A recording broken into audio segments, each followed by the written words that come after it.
Kant says is that we can never know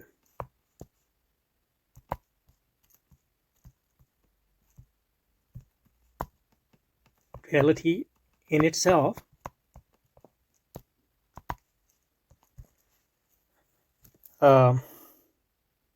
so we can never decide whether that reality is material or mental. So he, in that sense, he keeps the window or the possibility open for whether the reality is mental or uh,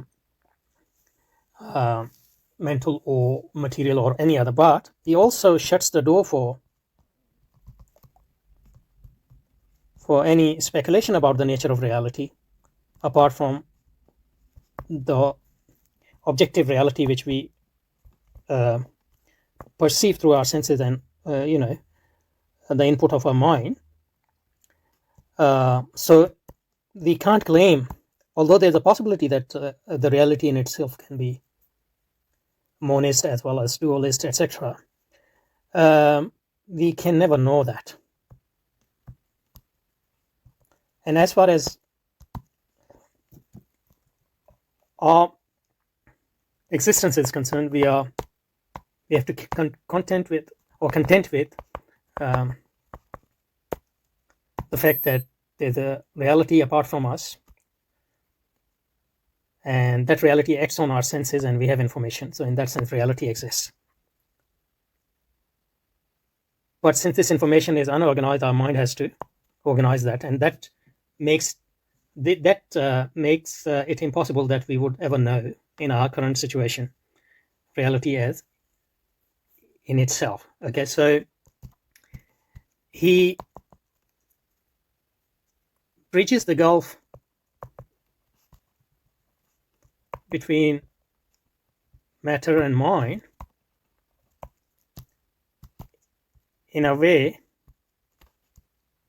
by denying that we can ever know what is matter in itself. We can only know if it is matter as it appears to us through senses and through our mind. Okay. Now Kant's position partly solved the problem. It solved the problem of radical doubt because he's not concerned with proving the world beyond the world which has we have access through our senses and mind. Okay. And he also, in a sense, solved the problem of dualism, that is the gulf between matter and mind, by denying that we ever know matter in itself or mind in itself. We only know what we know through the action of the reality on our senses and organization of our mind. So there's no gulf in the sense that our mind is accessing the information which we are getting through our senses and which we obviously have access to.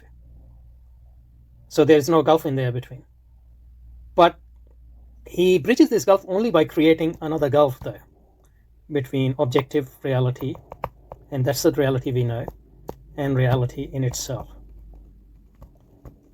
In another sense, when my mind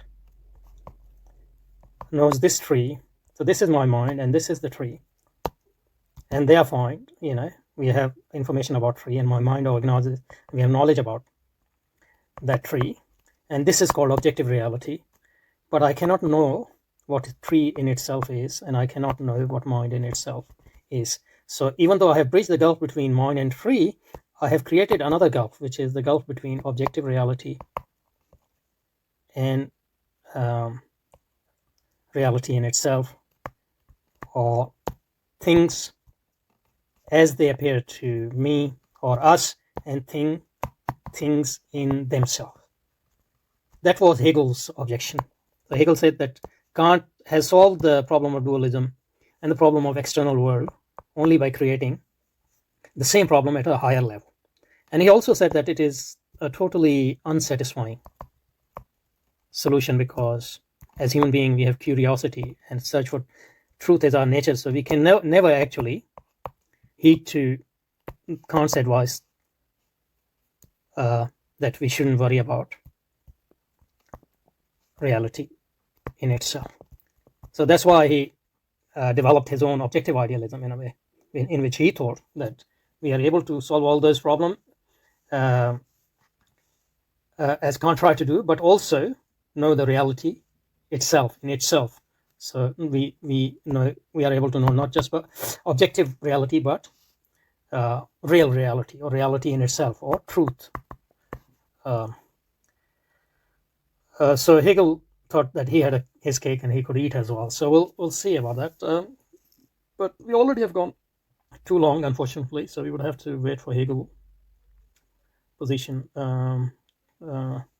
until the next session. So in the next session, we'll just describe Hegel's position and then go back to Iqbal's text.